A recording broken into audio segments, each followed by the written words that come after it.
Hey everyone, so in this video we're going to be fitting a race gel battery into the boot of the Pulsar gti-r.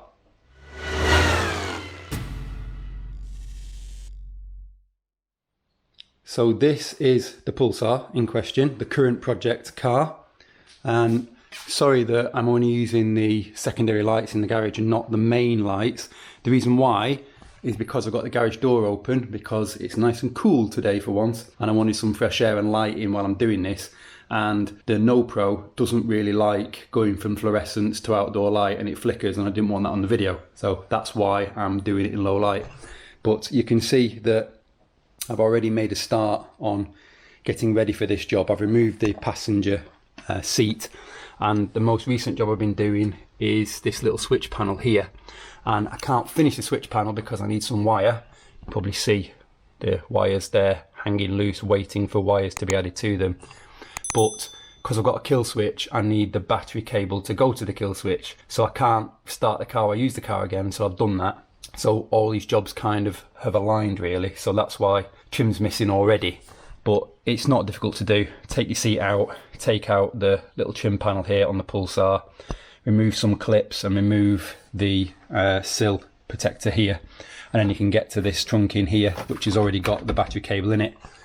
This car already has the battery mounted in the boot when I got it, and they've not done a bad job, but it's not the job that I would have done, and they've just used a conventional battery. So let's have a look at what they've installed first of all, and let's have a look at the new battery that's going to go in the car. So this is the super heavy weight Biltmer battery that is, well, was in the car when I got it, and this is the wiring that was in the car when I got it. So as you can see, it's a little bit mad and a little bit worse for wear, but it did the job. And this is me. I've just done this here. I've just fused this for the fuel pump relay, which is hiding behind the panel there, because I've been redoing all this and I've had the boot painted, so I've been quite busy. But here is our new battery, our super cool deadweight one. Really nice looking thing, and as with deadweight with most of their batteries, so it's standard size battery but weighs considerably less. I'll weigh it in a minute, you can see how much it weighs. But this is the this is the Japanese sized battery to go in Japanese cars, and it's designed to basically replace the stock battery in the stock location. And that's what I love about deadweight, is they look heavy but they're super light, but because they're full size, it means you don't have to dick around with special connectors, and you can just drop them in on the car where the battery used to be if you want to do that. I've fitted so many batteries over the years and so many boot relocations, I've lost count, but I've used bike batteries, I've used light blocks batteries, and most recently in my E92 M3 I used a Togue 500, and that Togue 500, which is a European size Togue 500, I didn't realise they did Japanese and European size, that was a European car. It had a Togue 500 European size battery in the boot in the stock location. That battery is now in Evo. The Spider behind me has got the Togue 200, which is even lighter. It's like 2.9 kilos or something like that. Doesn't need any more in the Spider because it's got no kind of like power draw on it whatsoever, whereas normal road cars have. So you kind of need a bit more juice. So the Pulsar, I bought a Togue 500 and I bought the Japanese spec. So yeah, that's an explanation of the batteries and the shapes and stuff. Check out Deadweight Industries if you don't know them already. They're on Instagram, I'll put it up in the video, but they are really good bunch of guys, UK based, and they really know what they're doing, and their batteries are brilliant. I can wholeheartedly recommend them, and for weight saving, we'll see what the weight is like, I say, between these two, but it's great. Not the cheapest thing in the world to save weight, but they look great, and yeah, it's kind of a no-brainer for me anyway. But all that kind of advert said, they haven't paid me to say that by the way, the deadweight comes with a really cool, so you've got to pay for it, but it's a carbon 3D printed bracket, and they do different sizes and different shapes depending on where you're going to fit it. So I believe they will do one that goes round like this, so you can bolt it to the side like that. This is obviously the top over, probably the standard mount that they do, but they also do like a feet mounted one for the European size battery.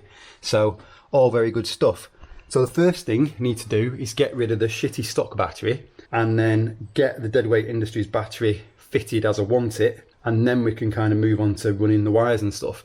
This is on the Pulsar, like I say, but depending on what car you've got, well, depending on any car you've got, it's pretty much a similar process as I say in a lot of my videos. You can apply it to pretty much any car.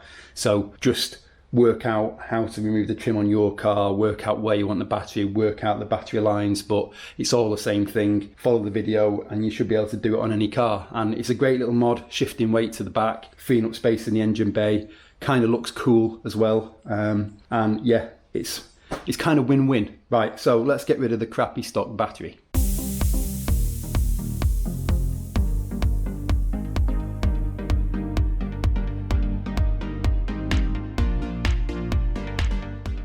Okay, so that's the battery out of the car, and now we can do some weighing. What are we guessing this is going to be?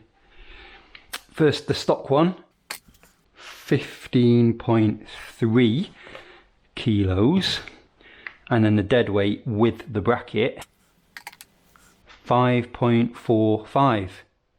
So that is just under 10 kilos, is it? My math is not great. So that's not a bad saving, to be honest. Happy with that. Okay, so now we've weighed the batteries. 9.9 kilos was the saving, so I was just about right, I think. The next job is to get the battery mounted up into the boot as we want it, and then obviously we know what we need to do with the cables. So I've already made a bit of a start on it because I wanted to kind of make sure that I was doing it right and save video length. So I've got a little hole here, and I've got a little hole here, and I've got single washer there, and I've got a washer there, and a 10mm nylon spacer. So this is GTI-R specific, and the battery is just going to sit diagonally like that. I've got ahead of myself a little bit. I made battery cable here for the negative side, and these are the terminal connectors I've got. These are the only ones I could really find that looked half decent. So these are from BRL in Trollhättan. Battery terminals, if you want to use the same thing. They're pretty sort of substantial, and these are used for sort of ice installs and things like that. Same with the cable. So I will show you how to make the positive battery cable, which is the most important one, because we need to remove the existing battery cable first, which is a piece of shit. I'm not happy with it at all. Just like nasty old red dirty crap. So we're gonna have some nice new battery cable to go in, much improved battery cable. So yeah, let's get the battery installed, get the negative terminal hooked up, and then we can crack on with the final piece of the puzzle, well, the first part of the final piece of the puzzle, which is to get the positive cable out of the car and then make our new cable up and then start running that through the car.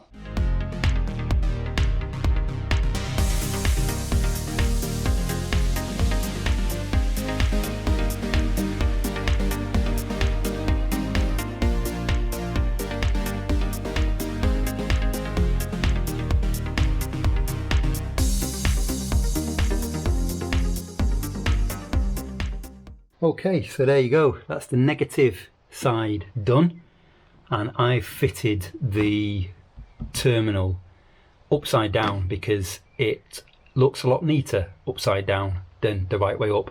So what I had to do was I just ground out a little bit the terminal kind of hole, just so that it would work the other way up and it would fit a bit more flush. So that's kind of looking pretty decent now. So that's that bit done. So the next thing to do is to get the battery cable out of the car. I'm not going to film me doing that, but I will film me fitting the new battery cable. So back in a SpongeBob. 12 seconds later. Okay, so that is the battery cable removed.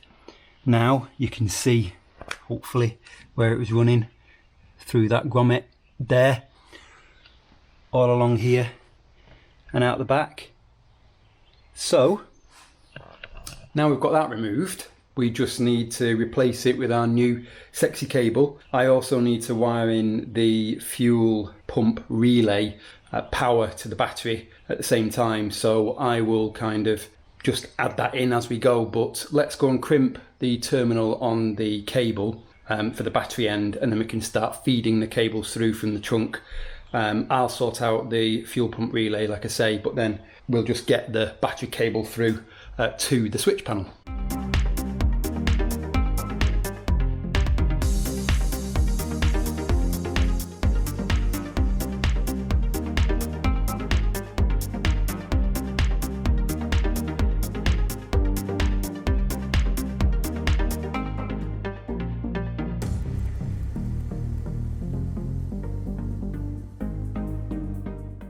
Hopefully you can see all this okay. So that is the cable run now, not connected to the battery, but I've wired up the CTEC charger point, etc. And the cables run all the way around the back in the arch, and it comes down here. So we are now here with it, and this is my fuel pump relay here. So that's all done and dusted. So I just need to follow this through now all the way up the front and round to our switch panel. So yeah, let's do that.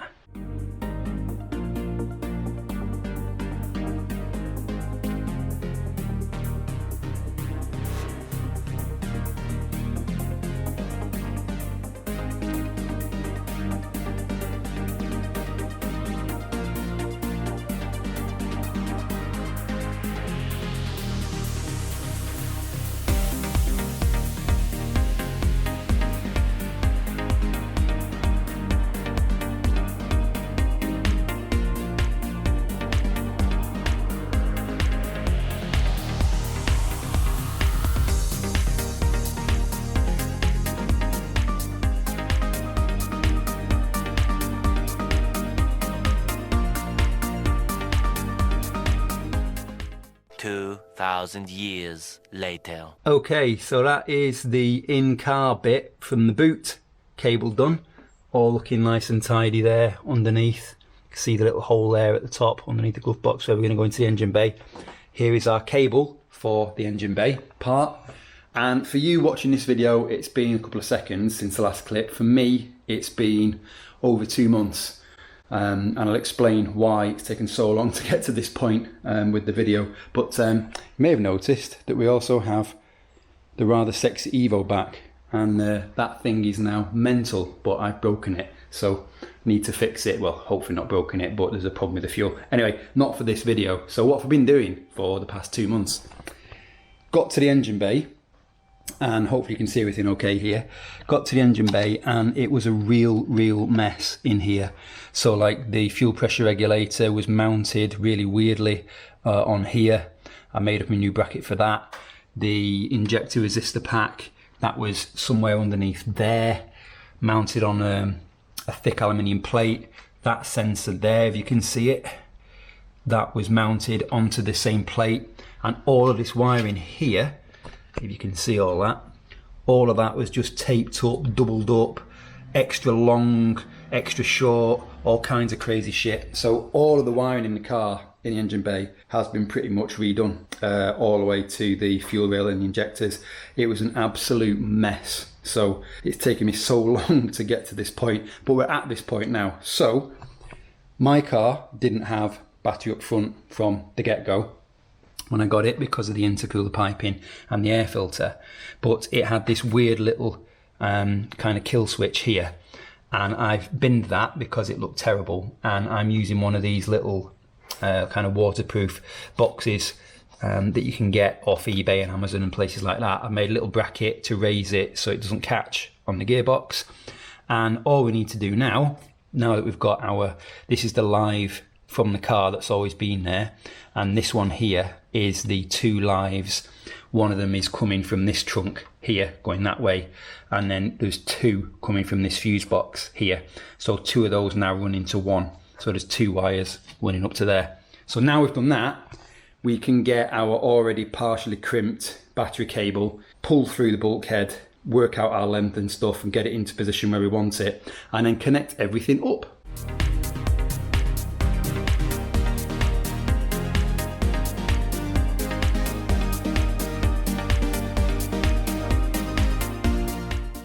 And that is essentially it.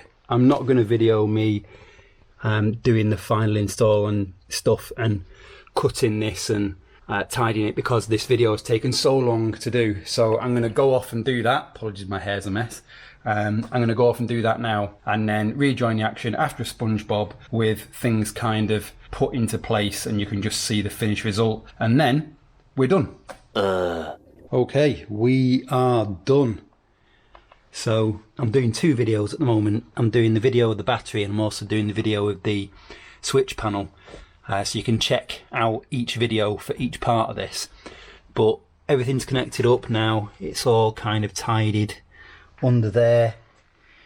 And if we look in the boot, this is all now connected up and all looking okay.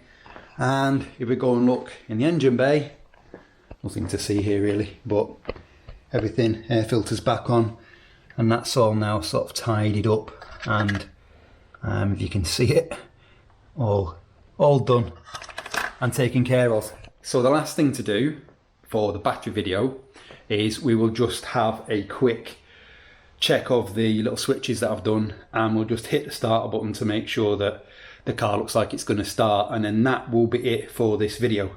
So yeah, let's do that, shall we? Okay, so the moment of truth. It's hard doing this with one hand. That's on, nothing's exploded, so that's good. So now we've got power there, and this is the key. All looking good there. And then if we hit our little starter button here, there you go.